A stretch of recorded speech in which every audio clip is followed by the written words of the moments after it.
We were talking about, the reasons for the U.S. calling off the attack. And then actually some more information has come out. I mean, it's just, actually, I think it was CNN reported that Israeli officials had said that because they had concerns about their air defense, that they asked the Americans not to attack. And then we know from the New York Times that Netanyahu made a direct request to Trump because he was afraid of strikes by Iran on Israel. So that's, I think that's really very revealing. And then there was something from Washington Post that said that the Pentagon had voiced concern and said that, it's not clear that we could withstand a counterattack by Iran, with the forces that we have in the region. And maybe that's, again, why that carrier task force is steaming towards the Persian Gulf as we speak. But all of those things, I think it's quite interesting because these are the things that we say in dissident media. And, some people think, you're just living in, these are Russian talking points or whatever, I don't know, anti-Zionist or Iranian talking points. But these are all, the Pentagon, the Washington Post, CNN, and the New York Times. All of this corroborates what we're saying. And then I just found particularly interesting the fact that, earlier we had the report that Netanyahu was going to ask Trump to attack. And now he's reversed his position. Why is that? And the only thing I can explain is that, because he had a plan, just like he had Operation Rising Lion, that he thought he could actually, destabilize the government and then an attack could bring it down. I think he really believed that. And so that's what we were looking at. It was an attempted insurrection. And then when it failed, I think, partially because of, severe countermeasures by because of the different countermeasures that the Iranian authorities took, including the suppression of Starlink, said, oops, then he's called up Trump and said, well, that idea I gave you, it's not such a good idea anymore. I don't think it's going to work and we could get hit hard. That's what it's looking like what happened. I think that was our guess and we're getting further corroboration on that. So what's their plan C? I mean, this carrier strike force is moving over towards the Middle East, and we're thinking that maybe they're going to try to go for a bigger attack. Do you think that's really what they're going to do? But it doesn't matter what they do, Israel's still going to get hit. It's not like they're going to magically find a million interceptors. Yeah, that's right. That's a problem. They really can't. They could do something, like some of these aircraft can at least shoot down drones, whatever, but it doesn't. I don't think they can do anything against the missiles, or very, very little. So I don't think it changes the reality in any fundamental sense. It does give the U.S. more striking power, and apparently, like their aircraft landing at Diego Garcia, they're doing other things. So again, the great danger is Donald Trump. Again, he did respond to Netanyahu and apparently also the Persian Gulf states who are telling him no, and they were refusing to cooperate. They were worried about the Iranian response too, and maybe again he's very sensitive to what the Israelis tell him, and if they're all his mega donors and so on, or many of them are very close to Netanyahu, maybe it'll keep him in line until Netanyahu or Mossad cooks something else up and he thinks that he can pull it off.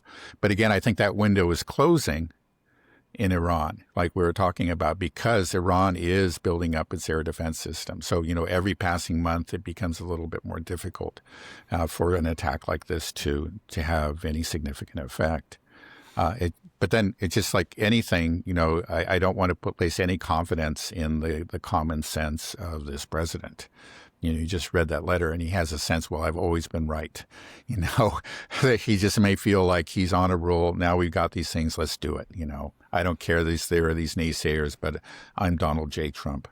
Well, I mean, it's pretty crazy if it was actually Netanyahu who was the one that had to talk him down, because it's been Netanyahu's wet dream to get the United States to attack Iran for decades and decades. And now he finally got to the point and then realized, like, this could be the end of Israel. Right. And then called it off. I think they actually saw, again, it's really suppressed within Israel and with the West in general, but Iran must have done significant damage to Israel. And he saw it, he knows it, and he's got the reports. Again, there's the military censors don't allow the Israelis to know what happened at the military bases, but it was probably significant. And his own military, his own officials are saying, yeah, this is bad. Let's not do this. Our operation, whatever it was, to overthrow or destabilize the Iranian government failed. Let's call this off. It's not working. But they're not going to change their stance. That's what's so crazy is they're aware of what Iran is capable of doing. They witnessed it and experienced it firsthand. Yet they don't want to integrate into the region. All they want to do is expand, destroy the West Bank, wipe out the Palestinians, take Gaza, take Syria, Lebanon, even though they know that Iran could destroy them. And then they want to take out Iran, but they can't. They can't do it. And they had this one chance it seems like, for the U.S. to actually do an attack, and they got cold feet. So what's the plan? What is their plan? Yeah. Well, I don't know. Again, it's just like we've seen Operation Rising Lion. We've seen the recent insurrection attempt. And who knows what else they have cooked up. But I think it's just like they probably already made their best attempts with these. And the thing is, you do it, you can't do it again. Your assets get rolled up. The Iranians know what you're up to. And so you got to think up something else. And it seems like Plan B wasn't as good as Plan A, and Plan C won't be as good as Plan B. And meanwhile, the Iranians are strengthening their air defenses. Maybe what they can hope for is that, again, the Iranian economy, probably the best thing they have to hope for is maybe just incompetence, a combination of incompetence. It's always unfair to place, all the blame on Iran because they've been subjected to these very severe sanctions with the purpose of creating, economic distress. But those sanctions, the effects of the sanctions can be compounded by bad economic policy. And maybe I don't really know what's going on in Iran right now, but the economic collapse is probably the best thing they could hope for, is that, will continue to, I think they've pretty much imposed all the sanctions they can right now. But I think, again, it's got to be hard. It's a real struggle for Iran. They're not a continental economy like Russia is, but they can, continue to, I believe it, they can survive. They survived all these decades already. And if they pursue sensible policies, they'll be able to strengthen their ties with the other BRICS countries, and they'll be able to come out of this. But I don't see what Israel really can do at this point. The thing is, we talk about megalomania in connection with Trump. I think you also have to talk about that in connection with Netanyahu. He also wants to create a legacy. He wants to, I think it's been his lifetime project. He wants to bring down, the Persian enemy and go down in history as one of the greats of Israel. Well, Ayatollah Khamenei, he has announced that Iran has defeated the United States and that Washington must be held accountable for instigating the unrest in the country. I don't think that will go over well with Trump. We see how he responded when he didn't get the Nobel Peace Prize. The Ayatollah is making this statement. My worry is that Trump is going to just be like, all right, you called me out. I'm going to do something insane. And so do you think that's where we're heading? Likely a good chance that we are going towards you have to say there's a good chance when you're talking about Trump. That's all I can say. I mean, there's a good chance. And you just hope that, again, that he has enough sense that he will listen to, his advisors who are saying this could turn out very badly. This is not going to be like Venezuela, and this is not Greenland. These people can fight back. And again, he will listen to Netanyahu. If not to Netanyahu himself, he'll listen to Netanyahu's many, many allies, very powerful allies within the U.S. And so maybe. But you can never tell with Trump. He just might decide that, no, I am the God Emperor. I know what you guys are saying, but I have this feeling that this is going to work, and my feelings are always right. Well, didn't Trump say something that the leadership in Iran has to change? We made some statement. I think I more than one, right? So it I mean, maybe the way that Netanyahu's looking at it is saying like, okay, well, now we have Trump in on the Iran project. The Ayatollah's called him out himself, saying that he's defeated the United States. Now we can work together fully, cooperate, on something, some type of plan. Right. I think that's got. I think one thing that Netanyahu is probably going to try to do is distance himself from whatever the U.S. does in the hopes that Iran won't retaliate against Israel. Is say, make it say, oh, we had nothing to do this, again, maybe sending them diplomatic messages via third parties and all that, and just claim that. But that's going to be hard to pull off. I think that the Iranians know that the Israelis are very much involved in this and have been pressuring the U.S. to do this for a long time. It's just so crazy to think that we might do this when there's no reason. It's not in our self-interest at all. And that we might do it for Israel and Israel won't get involved. I just think that when we look back in history, write history books, this will be like one of the craziest periods of history. It's what were we thinking? What was going on? Why? What? Right. Like I don't think there's been an empire has ever acted so insane. Right? Or it's been so controlled by outside influences to do their bidding. Yeah, no, I don't think there is a historical parallel. That's something that, again, John Mearsheimer points out too. It's hard to explain, but it's something. It's a real shameful. That's going to be the legacy of the United States, though. It's going to end in such a shameful manner. Yeah, no, right. It's really a shame. We could have, very graciously accepted the emergence of a multipolar world, and in which we would be maybe, if not the leading power, certainly a leading power, and certainly the greatest power within the Western Hemisphere, and much admired around the world. We could have done that. We really could have, but it's not going to end that way. Unfortunately. Yeah, I wish we could go into a parallel universe and see like what would have happened if the state of Israel was never created to begin with. What the trajectory of the world would be on. I think it would be so much more peaceful, prosperous. And now it's just so insane. Speaking of just the creation of the state of Israel, did you hear about what's been happening in Argentina with these fires? Yeah, now fires in Chile too, and right. There's a belief, and I think it seems to be supported by evidence. I haven't delved deeply into this, so I don't know. I'm looking at summaries of reports and headlines and so on and so forth. But anyway, there have been a number of unexplained fires, very destructive fires in Argentina and then in Chile. And there's, for some reason, in both countries, people are pointing to Israelis. And, maybe that's, I don't know what the evidence is for that, but they have been, at least that's out there maybe. They've arrested some Israelis for starting the fire. And from what I understand is they also had found like IDF incendiary grenades and things like this. I wasn't even aware of that. So you see, you probably know a lot more about this than I do. But one thing that I know, like in Argentina, they had some very strange laws on the books. It's just like this, land which maybe belongs to the state. If it suffers fire damage, then it's up for sale or something. Right. This is really quite extraordinary. Well, it's something that Milei just passed recently, to allow this to happen, which made it also. And then there's people local on the ground that are saying that it's crawling with Israelis and that this.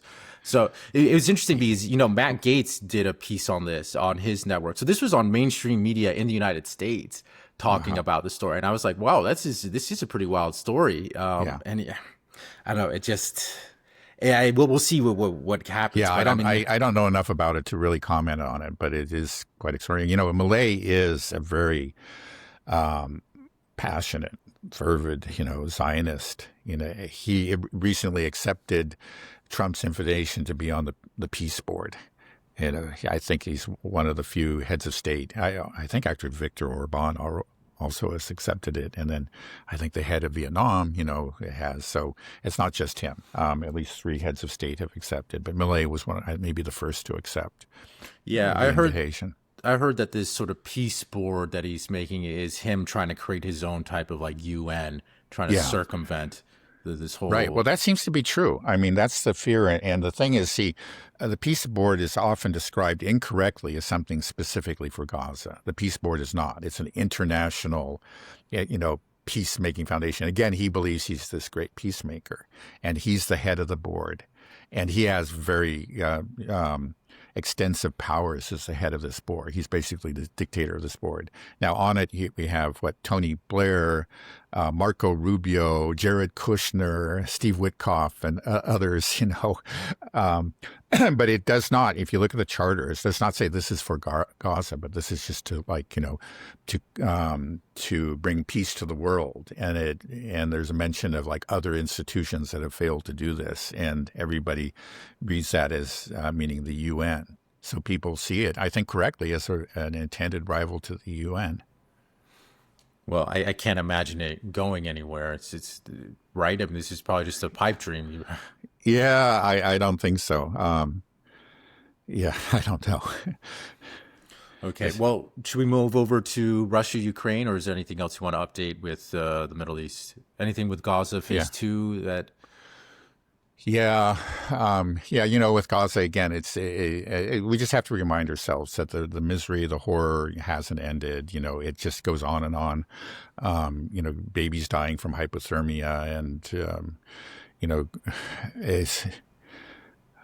it hasn't ended. Now, again, I guess I'll just repeat what I said last time. There has been the declaration of phase 2, but Netanyahu and his people said, that's just symbolic, and I don't see them giving up. They're not going to withdraw from the territory that they're holding, which is more than half of Gaza. They're not going to continue to destroy buildings and, increase the misery. The ethnic cleansing plan is still very much in place, in spite of these declarations and the creation of these boards. Now, there is this board, it's a very complicated structure with several levels. Down at the bottom, you have this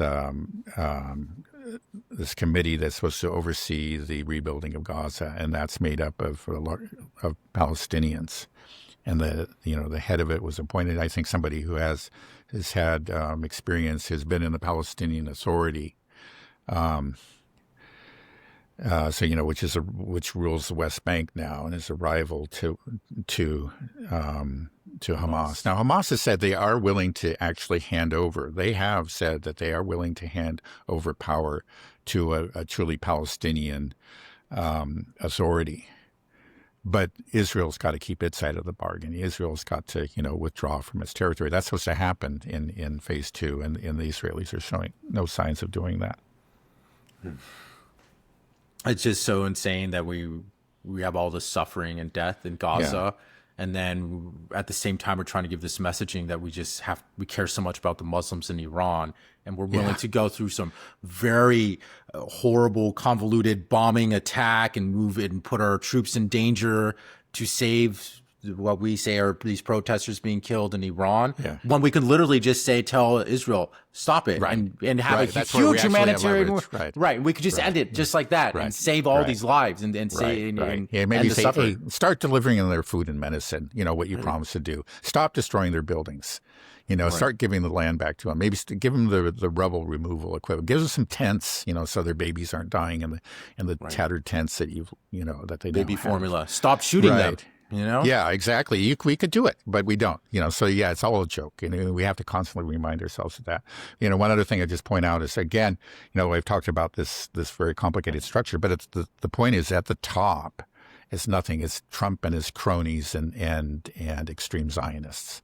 So even though if you do have a Palestinian technocratic committee at the bottom overseeing it, understand that they are subject to the authority of these people, of these Zionists. So if Israel in the end, if Israel objects to anything, well, as we see, that's Israel's word is final.